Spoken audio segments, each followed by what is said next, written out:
ಇದಕ್ಕೆ ಕಾರಣ ಏನೆಂದು ಆಲೋಚನೆ ಮಾಡಿದರೆ ನನಗೆ ಸಿಕ್ಕಿದ್ದು ಒಂದೇ ಒಂದು ಉತ್ತರ.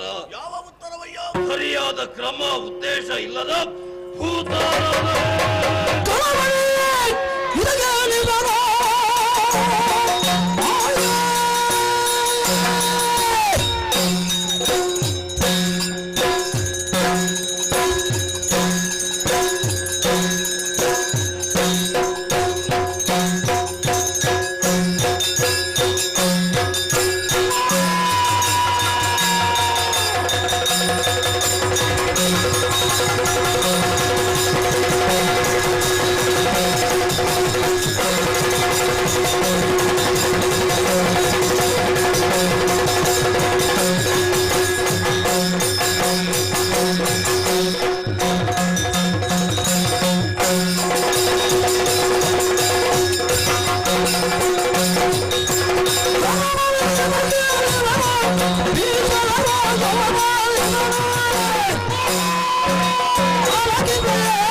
ಕ್ಷೇತ್ರವಿದು. ನಮ್ಮೆಲ್ಲರ ಸಮ್ಮುಖದಲ್ಲಿ ದೇವರು ಕೇಳಿದಂತಹ ಪ್ರಶ್ನೆಗಳಿಗೆ ಸಮರ್ಪಕವಾದಂತಹ ಉತ್ತರ ನಿನ್ನಿಂದ ನಿರೀಕ್ಷಿಸ್ತಾ ಇದ್ದೆ. ತದ್ವಿರುದ್ಧವಾಗಿ ಹೋಯಿತು. ಅಮೃತ ಸರೋವರದಲ್ಲಿ ಹಾಲಾಹಲ ಎದ್ದ ಹಾಗೆ ಶ್ರುತಿಬದ್ಧವಾದ ವೀಣೆಯನ್ನು ನುಡಿಸುವಾಗ ಅಪಸ್ವರದ ಹಾಗೆ ಮಾಡಿಬಿಟ್ಟಿಯಲ್ಲ. ಭೂಲೋಕದಲ್ಲಿ ಧರ್ಮ ಶೈಥಿಲ್ಯ ಹೊಂದುವುದಕ್ಕೆ ಭೂತಾರಾಧನೆಯ ಕಾರಣ ಎನ್ನುವ ಹಾಗೆ ಅದು ಸತ್ಯ ವಿಷಯ. ನೀನೊಬ್ಬ ಕಾಣಿಸಿಕೊಳ್ಳುವುದಕ್ಕಾಗಿ, ನಿನ್ನ ಪ್ರತಿಷ್ಠೆಯನ್ನು ಮೆರೆಸುವುದಕ್ಕಾಗಿ ಇನ್ನೊಬ್ಬರನ್ನು ಅಣಕಿಸ್ತಾ ಇದ್ದೀಯ. ಭೂತಗಳ ಪ್ರತಿನಿಧಿ ನಾನು. ನಿನ್ನ ಮಾತಿನಲ್ಲಿರುವಂತಹ ಅಣಕವೋ ಕುಹಕವೋ ವ್ಯಂಗ್ಯವೋ ಅಣಕಿಸಿದ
ತ್ರಿಗುಣಗಳ ಅನ್ಯೋನ್ಯ ಸಂಘರ್ಷದಿಂದ ಪ್ರಪಂಚ, ಅವುಗಳಿಂದಲೇ ಜೀವಿಗಳ ಜೀವನ ಕ್ರಮ.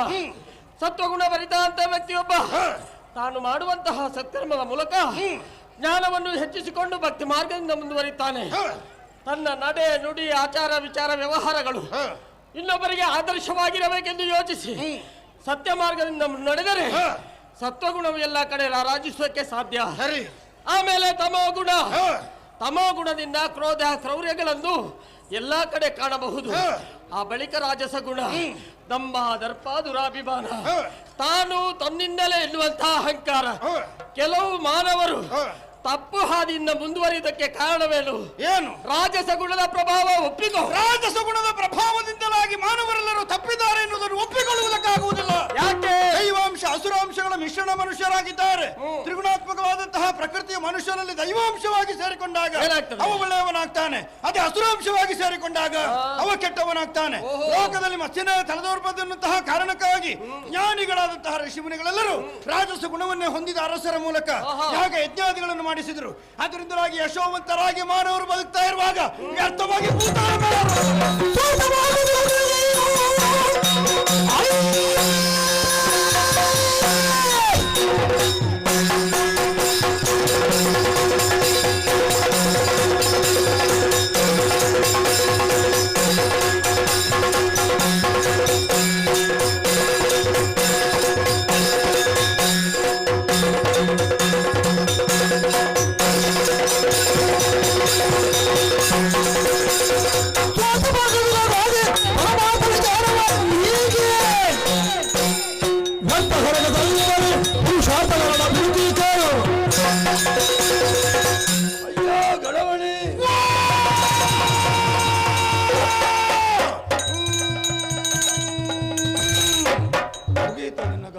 ಆರಂಭ ಆದದ್ದಷ್ಟೇ.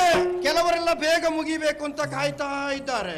ಅಯ್ಯೋ ಗಣಮಣಿ, ಈ ಹಿಂದಿನ ಯುಗಗಳಲ್ಲಿ ರಾಜಾದಿರಾಜರಲ್ಲ ಅಶ್ವಮೇಧವೋ ವಾಜಪೇಯವೋ ಮೊದಲಾದಂತಹ ಯಾಗಗಳನ್ನು ಮಾಡುವುದರ ಮೂಲಕವಾಗಿ ಪ್ರಾಣಿ ಬಲಿಗಳನ್ನು ನೀಡುತ್ತಾ ಇದ್ರು. ಅದು ಯಾಕೆ? ನನ್ನ ಸ್ವಾರ್ಥಕ್ಕಾಗಿ ಅಲ್ಲ, ತನ್ನದಾದಂತಹ ಆಡಳಿತದಲ್ಲಿ ಪ್ರಜೆಗಳೆಲ್ಲರೂ ಕ್ಷೇಮದಿಂದ ಇರಬೇಕು, ರಾಜ್ಯ ಸುಭಿಕ್ಷವಾಗಿರಬೇಕು ಎಂಬಂತಹ ಭಾವನೆಯನ್ನು ಇಟ್ಟುಕೊಂಡು ಆ ರೀತಿಯ ಕಾರ್ಯವನ್ನು ಮಾಡ್ತಾ ಇದ್ರು. ಒಳ್ಳೆಯ ಬುದ್ಧಿ. ಆದ್ರೆ ಇಂದಿನ ಮಾನವ ಹಾಗಲ್ಲ. ಸ್ವಾರ್ಥ, ಭೋಗ, ಸುಖಕ್ಕಾಗಿ ಪಾರಮಾರ್ಥಿಕವಾದಂತಹ ವಿಚಾರವನ್ನು ಬಿಟ್ಟು ಬಿಡ್ತಾನೆ.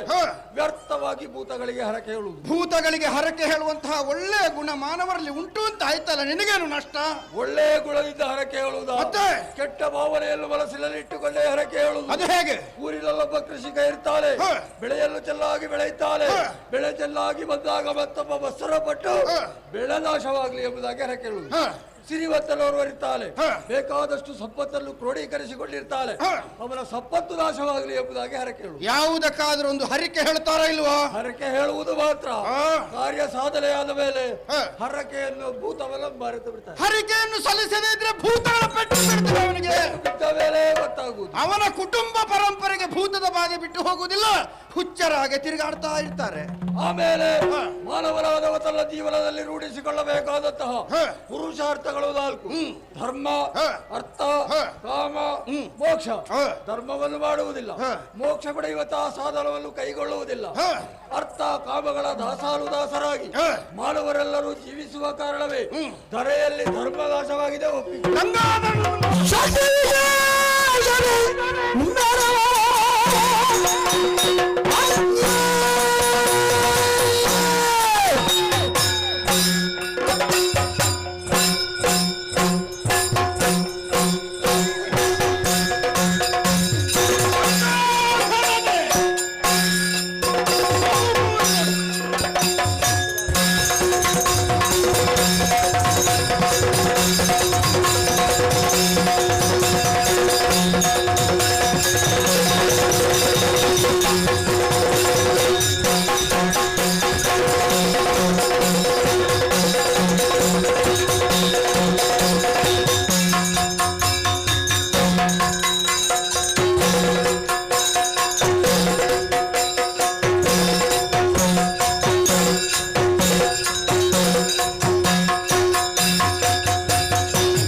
ದೇವರನ್ನು ಪೂಜೆ ಮಾಡಬೇಕು ಅಂತ ಆದ್ರೆ ಇದೇ ವಿಧಾನದಿಂದ ಪೂಜೆ ಮಾಡಬೇಕು ಎನ್ನುವ ಹಾಗೆ ಯಾರು ಹೇಳುವುದಿಲ್ಲ. ಅವರವರ ಭಾವನೆಗೆ ತಕ್ಕಂತೆ ಅವರವರ ಭಕ್ತಿಗಾನುಸಾರವಾಗಿ ಇಷ್ಟ ದೇವರನ್ನು ಅರ್ಚಿಸಿದ್ರೆ ಮುಕ್ತಿಯನ್ನು ಪ್ರಸಾದವನ್ನು ಭಗವಂತ ಅನುಗ್ರಹಿಸ್ತಾನೆ. ಅಣು ರೇಣು ತೃಣಕಾಷ್ಟ ಸ್ಥಾವರ ಜಂಗಮಾದಿಗಳಲ್ಲಿ ಅಣು ಮಹತ್ ಪರಿಪೂರ್ಣನಾಗಿದ್ದಾನೆ ಪರಶಿವ. ಭೂಲೋಕದಲ್ಲಿ ನಾನಾ ರೀತಿಯ ಭಕ್ತರಿದ್ದಾರೆ.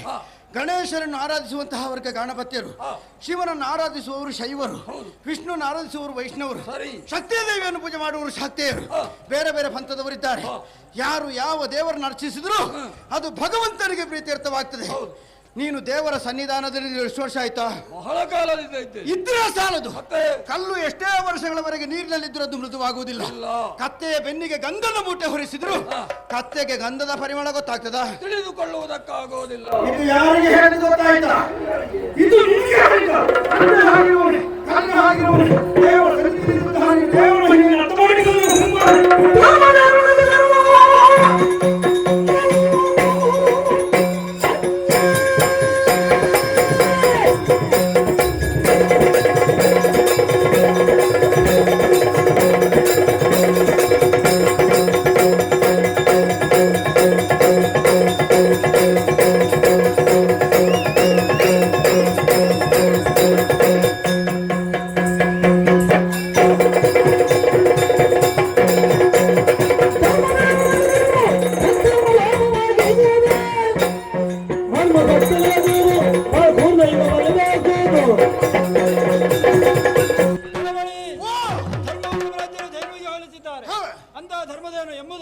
ಕೃತಯುಗದಲ್ಲಿ 4 ಪಾದಗಳಿಂದ, ತ್ರೇತಾಯುಗದಲ್ಲಿ 3 ಪಾದಗಳಿಂದ, ದ್ವಾಪರದಲ್ಲಿ 2 ಪಾದಗಳಿಂದ ಸ್ಥಿರವಾಗಿತ್ತು.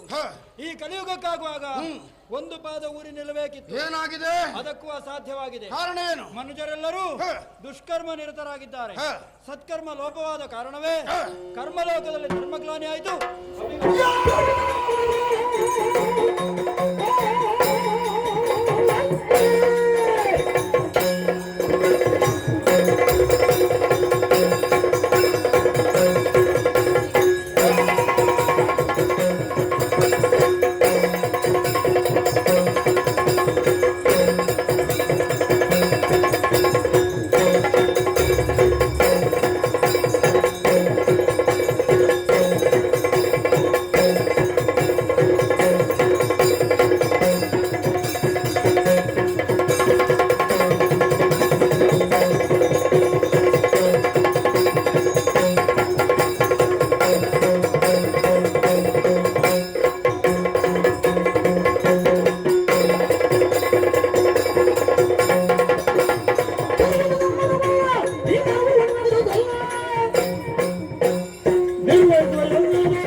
ಕೈಲಾಸದ ಸಭೆ. ಪ್ರಶ್ನೆ ಕೇಳಿದವ ನಾನು, ಉತ್ತರಿಸಬೇಕಾದವರು ನೀವು. ಈ ಸಭೆಯ ಮೌಲ್ಯವನ್ನೇ ಎತ್ತಿ ಹಿಡಿಯಬೇಕಾಗಿತ್ತು. ಆದರೆ ನಿಮ್ಮ ಆರ್ಭಟ ಹೋರಾಟ ಇವರು ನೀವು. ಭೂಲೋಕದ ಮನುಷ್ಯರಿಗೂ ನಿಮಗೂ ದೊಡ್ಡ ವ್ಯತ್ಯಾಸ ಇದೆ. ಇದು ಅಲ್ಲಿಯ ಪ್ರಭಾವ ಇರಬೇಕು ಸ್ವಾಮಿ. ಯಾರಿಗೆ ಎಷ್ಟೆಷ್ಟು ಪ್ರಭಾವ ಹೇಗುಂಟು ಅಂತ ನಾನು ನೋಡ್ತೇನೆ. ಆದ್ರೆ ಒಂದು ವಿಚಾರ, ವಾದ ಸೊಗಸಾಗಿ ಮೂಡಿ ಬರಬೇಕು ಅಂತೇಳಿ ಆದ್ರೆ ಅದು ಸಂವಾದ ರೂಪವನ್ನು ತಾಳಬೇಕು. ವಿವೇಕಪೂರ್ಣವಾದ ಮಾತುಗಳು ಕೇಳಬೇಕು. ಅದಕ್ಕೆ ಸಮಾಧಾನವಾದ ಚಿತ್ತವೂ ಬೇಕಾಗಿರ್ತದೆ. ಇದು ನಿಮ್ಮಲ್ಲಿ ಇರಲಿಲ್ಲ. ಕುದಿಯುವ ನೀರಿನಲ್ಲಿ ಮುಖ ನೋಡುವುದಕ್ಕೆ ಆರಂಭಿಸಿದ್ದೀರಿ. ಕಾಣ್ತದ ಮುಖ? ಅದಕ್ಕೆ ನಿಜವಾಗಿ ಬೇಕಾದ ನೀರು ಹೇಗೆ? ತಿಳಿ ನೀರು ನಿಮ್ಮಲ್ಲಿ ಕಾಣಲಿಲ್ಲ. ಹಾಗೆಂದಾದರೂ ಸಹ ನಿಮ್ಮಲ್ಲಿಯೇ ಇಷ್ಟು ಈ ಕೋಪ ದ್ವೇಷಗಳಿರುವಾಗ ಭೂಲೋಕದಲ್ಲಿ ಹೇಗಿರಬಹುದು ಅನ್ನೋ ಹಾಗೆ ಯೋಚಿಸಿದ್ದೆ ನಾನು. ಏನೇ ಇರಲಿ, ಜಾತಿ ವೈರಗಳಿಲ್ಲದಂತಹ ಈ ಕೈಲಾಸ ಕ್ಷೇತ್ರದಲ್ಲಿ ನಿಮ್ಮಲ್ಲಿ ದ್ವೇಷವು ಹೆಚ್ಚಾಗಿ ಕಾಣುತ್ತದೆ ಅಂತೇಳಿ ಆದರೆ ಅದೆಲ್ಲ ದೂರ ಹೋಗಬೇಕು. ಮೊದಲು ನೀವು ಒಬ್ಬರಿಗೊಬ್ಬರು ಹೇಗೆ ಸಹಕಾರಿಗಳಾಗಿದ್ದಿರಿ, ಅನುಕೂಲರಾಗಿದ್ರಿ, ಹಾಗೆಯೇ ಇನ್ನು ಮುಂದೆಯೂ ಇರತಕ್ಕದ್ದು. ಯಾಕೆಂತ ಕೇಳಿದ್ರೆ ನಾರದರ ಹುಯಿಲನ್ನು ಸ್ವೀಕರಿಸಿದ್ದೇನೆ. ಧರೆಯಲ್ಲಿ ಸ್ಥಿರವಾದಂತಹ ಧರ್ಮ ಅದು ಮತ್ತೆ ಬೆಳಗಬೇಕೆನ್ನುವಂತಹ ಸಂಕಲ್ಪ ಆಶಯ ಈ ಶಂಕರನದ್ದು. ಅದಕ್ಕೆ ಬೇಕಾಗಿ ನೀವೆಲ್ಲರೂ ಕಟ್ಟುನಿಟ್ಟಾಗಿ ದುಡಿಯಲೇ ಬೇಕಾಗುತ್ತದೆ. ಮೊದಲಾಗಿ ಧರ್ಮ ಬೆಳಗಬೇಕು ಎಂದಾದರೆ ಧರೆಯ ಕಡೆಗೆ ಇಳಿಯಿರಿ, ಮನುಷ್ಯರನ್ನು ಪರೀಕ್ಷೆಗೆ ಒಳಪಡಿಸಿ. ಅದು ಯಾಕೆ ಅಂತ ಗೊತ್ತಾಗಲಿ.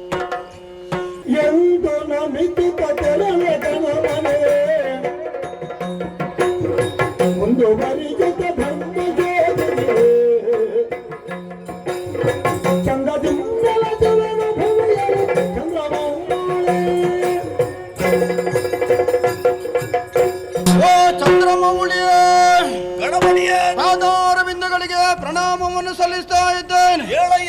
ಕ್ಷಣ ಹೊತ್ತಿನ ಮೊದಲು ಪುಣ್ಯಕ್ಷೇತ್ರವಾದ ಈ ಕೈಲಾಸದಲ್ಲಿ ನನಗೂ ಧರ್ಮದೇವತೆಗಳಿಗೂ ಧರ್ಮಾಧರ್ಮಗಳ ಕುರಿತು ಚರ್ಚೆಯಾಯಿತು. 4 ಮಂದಿ ಧರ್ಮದೇವತೆಗಳು ಧರ್ಮಶೋಧನಾ ಕಾರ್ಯವನ್ನು ಕೈಗೊಂಡು ಕರ್ಮಕ್ಷೇತ್ರಕ್ಕೆ ಇಳಿಯುತ್ತಾ ಇದ್ದಾರೆ. ಹೋಗುವಾಗ ಅವರಾಡಿದಂತಹ ಮಾತುಗಳನ್ನು ಗಮನಿಸಿದೆ. ಧರ್ಮವಿಲ್ಲದಂತಹ ಧರಿತ್ರಿಯನ್ನು ಸುಟ್ಟು ಭಸ್ಮಗೊಳಿಸ್ತೇನೆ ಎನ್ನುವ ಹಾಗೆ ಆಡಿದರು. ಕಮಲಜನ ಸೃಷ್ಟಿಯನ್ನು ಸುಡುವಂತಹ ಅಧಿಕಾರ ಧರ್ಮದೇವತೆಗಳಿಗಿದೆಯೇ? ಒಂದು ವೇಳೆ ಹಾಗೆ ಮನ ಮಾಡಿದ್ದೆ ಹೌದಾದರೂ ಅವರಿಂದ ಅದು ಸಾಧ್ಯವಾದೀತೆ? ಧರ್ಮ ಶೋಧನೆ ಮಾಡುವುದಕ್ಕೂ ಅವರಿಂದ ಅಸಾಧ್ಯ ಎನ್ನುವುದನ್ನು ತೀರ್ಮಾನ ಮಾಡಿಕೊಂಡೆ. ಅವರಾಡಿದಂತಹ ನುಡಿಗಳನ್ನು ಕೇಳಿಸಿಕೊಂಡು ಭೀತನಾಗಿ ತಮ್ಮ ಸನ್ನಿಧಾನಕ್ಕೆ ಬಂದಿದ್ದೇನೆ. ಸ್ವಾಮಿ, ಭೂಲೋಕದಲ್ಲಿ ಹುಟ್ಟಿದಂತಹ ಪ್ರತಿಯೊಬ್ಬ ಮಾನವನು ಅಧರ್ಮ ಮಾರ್ಗದಲ್ಲಿ ನಡೆಯುತ್ತಾ ಇದ್ದಾನೆ ಎನ್ನುವುದನ್ನು ಹೇಳುವುದಕ್ಕಾಗುವುದಿಲ್ಲ. ತನ್ನ ನಡೆ ನುಡಿ ಆಚಾರ ವಿಚಾರ ವ್ಯವಹಾರಗಳಿಂದ ಆದರ್ಶ ಬದುಕನ್ನು ಸಾಗಿಸ್ತಾ ಇರುವಂತಹ ವ್ಯಕ್ತಿಗಳು ಅನೇಕರಿರಬಹುದು. ವಿನಾಕಾರಣವಾಗಿ ಅವರು ಶಿಕ್ಷೆಯನ್ನು ಅನುಭವಿಸಬಾರದು.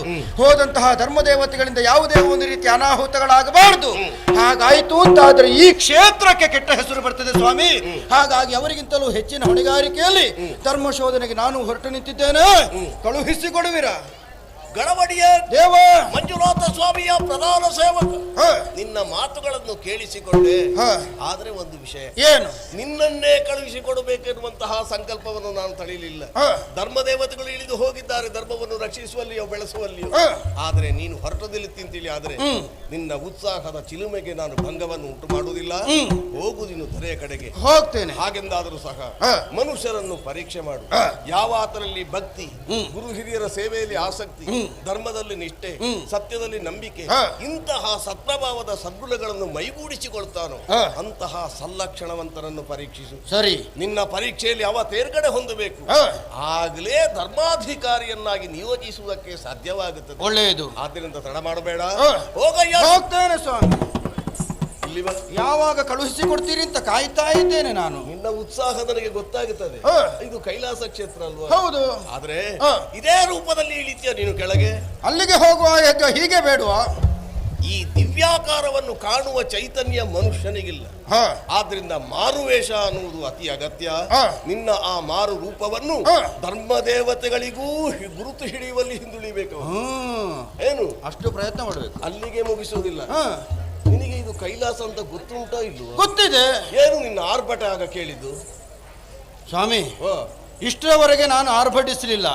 ಹಾಗಾದ್ರೆ ಈಗ ಈ ರೀತಿ ಮುಂದುವರಿಬೇಕು ಅಂತ ಅದರ ಕಾರಣ ಬಹುಶಃ ನೀವೇ ಪ್ರೇರಣೆ ನೀಡಿದ್ದ ಅಂತ. ಚಿತ್ತ ಸೆಳೆವ ರಜತ ಶೈಲ ಇದು. ನಾನು ಆರ್ಭಟಿಸುತ್ತಲೇ ನಿಮ್ಮ ಚಿತ್ತವನ್ನು ಸೆಳೆದದ್ದು. ನಿನ್ನ ಚಿತ್ತವನ್ನು ನಾನು ಸೆಳೆದದ್ದು.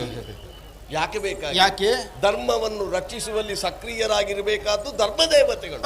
ಅವರಿಗೆ ಔದಾಸೀನ್ಯ ಉಂಟು ಅಂತೇಳಿ ಆದ್ರೆ ನೀನು ಮಧ್ಯೆ ಒಂದು ಪ್ರಶ್ನೆ ಮಾಡಿದ್ಯಲ್ಲ, ಯಾರಿಗೆ ಧರ್ಮದ ಅಧರ್ಮದ ಪ್ರಖರತೆಯೋ ಏನೋ ಹಾಗೆ. ಹೌದು, ಅದುವೇ ಅವರಿಗೆ ಸೋಂಕಿದೆ.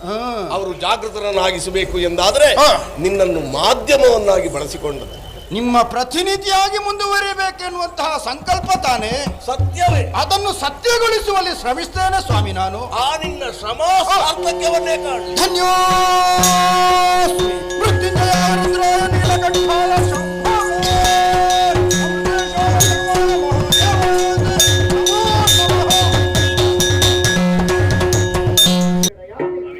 ನೋಡಿ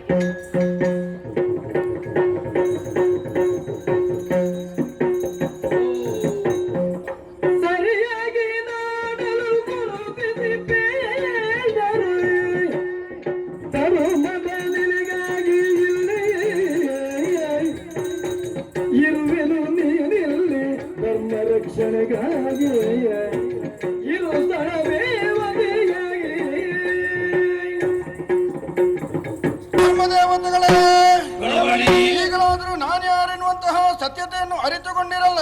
ನಿಮ್ಮಲ್ಲಿ ಒಂದು ಕೇಳಿಕೆ. ಅಂದೊಂದು ದಿನ ಕೈಲಾಸದಲ್ಲಿ ನಿಮ್ಮನ್ನು ನಾನಾ ವಿಧವಾಗಿ ನಿಂದಿಸಿದವ ನಾನು. ಅದೆಲ್ಲವನ್ನು ನೀವು ಮರೆತು ಬಿಡಬೇಕು. ನೀವು ಧರ್ಮಶೋಧನೆಗಾಗಿ ಕೈಲಾಸದಿಂದ ಕೆಳಗಿಳಿದಂತಹ ಸಂದರ್ಭ ಸರ್ವೇಶ್ವರನಿಂದ ಆಜ್ಞೆಯನ್ನು ಪಡೆದು ನಾನು ಹೊರಟು ಬಂದವ. ಸತ್ಯದ ನಾಡು ಧರ್ಮದ ನೆಲೆಬೀಡು ಎಲ್ಲಿದೆ ಎನ್ನುವುದನ್ನು ಅರಸುತ್ತಾ ಬರುವಾಗ ಸರ್ವಧರ್ಮ ಸಮನ್ವಯಗೊಂಡಂತಹ ಕ್ಷೇತ್ರ ನೆಲ್ಯಾಡಿ ಬೀಡು ಎನ್ನುವುದನ್ನು ತಿಳಿದು ಇಲ್ಲಿ ಆಳಾಗಿರಬೇಕಾಯಿತು. ನಿಮಗೂ ಧರ್ಮಕ್ಷೇತ್ರವನ್ನು ತೋರಿಸಿಕೊಟ್ಟಿದ್ದೇನೆ. ಮುಂದಿನ ನಿಮ್ಮ ನಿರ್ಧಾರ ಏನು? ಗಳಬಳಿ ಸತ್ಯ ಧರ್ಮ ಇರುವಲ್ಲೇ ನೆಲೆಯಾಗಬೇಕೆಂಬ ಹಾಗೆ ತೀರ್ಮಾನಿಸಿದವರು ನಾವು. ಅಂತಹ ಸ್ಥಳ ಈ ಕುಡುಮಪುರವಾದ್ದರಿಂದ ನಾವಿಲ್ಲಿ ಧರ್ಮದೇವತೆಗಳಾಗಿ ನೆಲೆಯಾಗ್ತೇವೆ. ನೀವಿಲ್ಲಿ ಧರ್ಮದೇವತೆಗಳಾಗಿ ನೆಲೆಯಾದಂತಹ ಸಂದರ್ಭ ನೀವು ಮಾಡುತ್ತಿರುವಂತಹ ಪ್ರತಿಯೊಂದು ಕಾರ್ಯಗಳಿಗೂ ನೆರವನ್ನು ನೀಡುವುದಕ್ಕೆ ಇಲ್ಲಿ ಕ್ಷೇತ್ರ ಪಾಲಕರಾಗಿ ನಾನಿರ್ತೇನೆ. ಇಲ್ಲಿ ನಾವು ಮಾತ್ರ ಪೂಜೆಯನ್ನು ಕೈಗೊಂಡ್ರೆ ಸಾಲದು, ಮಂಜುನಾಥನ ದಿವ್ಯ ಸಾನ್ನಿಧ್ಯದಲ್ಲಿ ಬೇಕಾಗ್ತದೆ. ಅದಕ್ಕಾಗಿ ನಾವೆಲ್ಲರೂ ಒಂದಾಗಿ ಶಿವನನ್ನು ಪ್ರಾರ್ಥಿಸೋಣ. ಕಲಿಯುಗದಲ್ಲಿ ಸತ್ಯ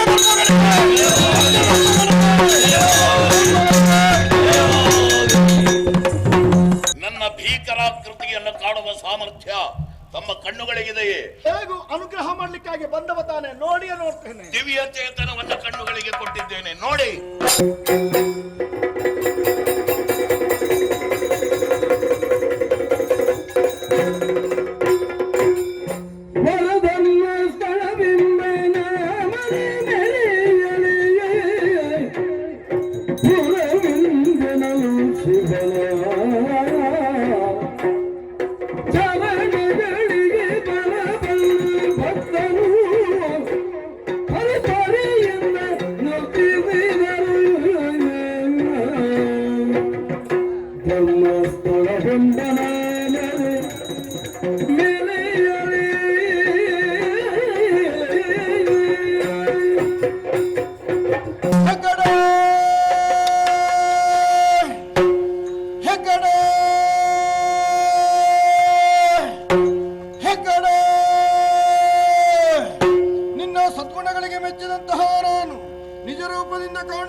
ಪ್ರಸಿದ್ಧಿ ಪಡೆದಂತಹ ಈ ಕುಡುಮಪುರವು ಇನ್ನು ಮುಂದಕ್ಕೆ ಶ್ರೀ ಕ್ಷೇತ್ರ ಧರ್ಮಸ್ಥಳವಾಗಲಿ, ಶ್ರೀ ಕ್ಷೇತ್ರ ಧರ್ಮಸ್ಥಳವಾಗಲಿ, ಶ್ರೀ ಕ್ಷೇತ್ರ ಧರ್ಮಸ್ಥಳವಾಗಲಿ.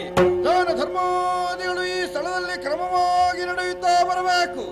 ಅವುಗಳನ್ನು ಮತ್ತೊಮ್ಮೆ ಜ್ಞಾಪಿಸಿಕೋ.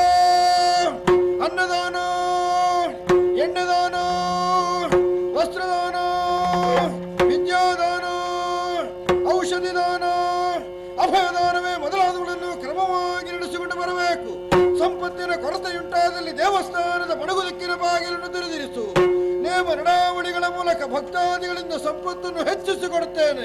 ಮುಂದೆ ಕಾಣುವಂತಹ ಬೆಟ್ಟದಲ್ಲಿ ನನಗೊಂದು ಗುಡಿಯನ್ನು ನಿರ್ಮಾಣಗೊಳಿಸು. ಅದಕ್ಕೆ ಅಣ್ಣಪ್ಪ ಬೆಟ್ಟವೆಂದು ಹೆಸರಾಗಲಿ. ಭಕ್ತಾದಿಗಳೆಲ್ಲ ನೇತ್ರಾವತಿ ಪುಣ್ಯವಾಹಿನಿಯಿಂದ ಶುಚಿರ್ಭೂತರಾಗಿ ಮಂಜುನಾಥ ಸ್ವಾಮಿಯ ದರ್ಶನವನ್ನು ಮಾಡಿದ್ರೆ ಅವರ ಇಷ್ಟಾರ್ಥ ಸಿದ್ಧಿಯಾಗ್ತದೆ. ಇನ್ನು ಮುಂದಕ್ಕೆ ಈ ರೂಪದಲ್ಲಿ ಕಾಣಿಸಿಕೊಳ್ಳುವುದಿಲ್ಲ. ಮಧ್ಯರಾತ್ರಿ ವೇಳೆಯಲ್ಲಿ ಕನಸಿನ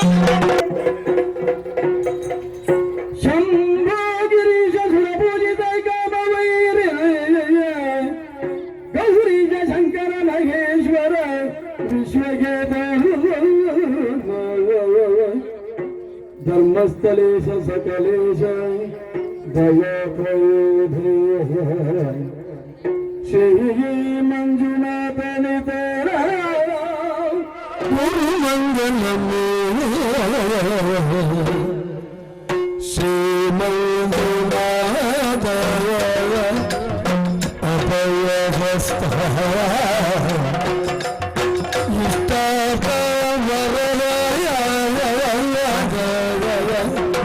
ಮಂಜುನಾಥ ಕೊಡುಮನೆ ನೆನೆದಿಯ ತೈಲ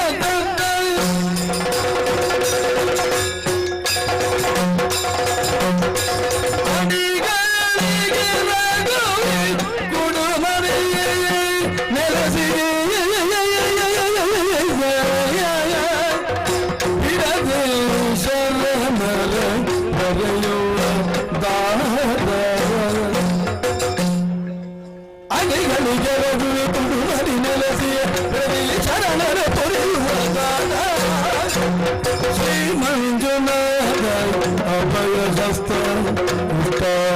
ಬರದ ಮಂಗಲ ಮಂಜುನಾಥದ ಮಹಾಮಾಯದ ಸಿದ್ಧಿವಿನಾಯಕರ ಅಣ್ಣಪ್ಪ ಸ್ವಾಮಿ ಶ್ರೀ ರಾಜರಾಜೇಶ್ವರಿ ಮಂಗಲ